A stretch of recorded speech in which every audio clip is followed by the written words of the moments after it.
বন্ধুরা, প্রত্যেকের দিনের মতো এখন আমি আবার ব্লগ শুরু করে দিলাম।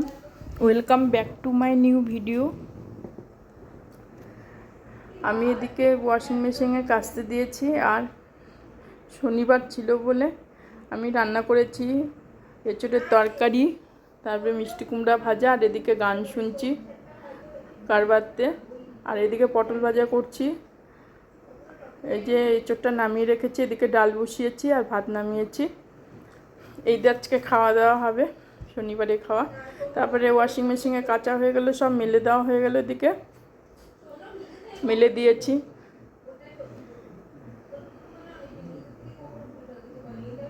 গাছগুলো বড় হয়ে গেছে, এদিকে অনেক কটা গাছ আছে এখন ব্যালকনিতে, গাছ ভর্তি। এঁচোড় নামা হয়ে গেল, এঁচোড়ের তরকারি হয়ে গেল। এঁচোড়টা নিরামিষ করেছি ঘি গরম মশলা দিয়ে।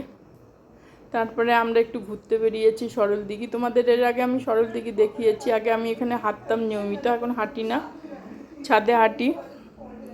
তাই বোন এসছে, তো বোন সরলদিঘিটা দেখেনি, ওকে একটু সরলদিঘিটা দেখাতে এলাম। এখানে আইসক্রিম খেলাম, ছবি তুললাম, তারপরে এখানে বসে বসে হাওয়া খাচ্ছি। আর ক্যামেরা করছি, ভিডিও করছি।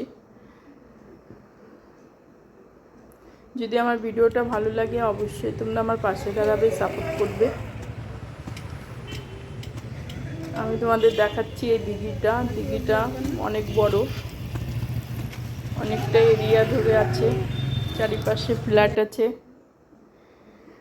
তারপরে বোন এখানে বসে আছে, বললো আমার ছবি তোল, ভিডিও কর। আমি করবো বলে হ্যাঁ কর, তা ওটা একটু করলাম। তাহলে আমি ঘুরে ঘুরে দেখাচ্ছি সব।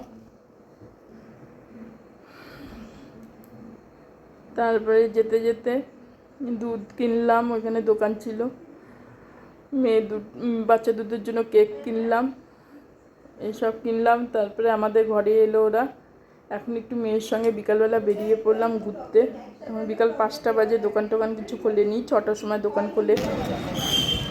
তা বললাম ঘরের ভিতরে আর কী করবো, চা একটু ঘুরে আসি।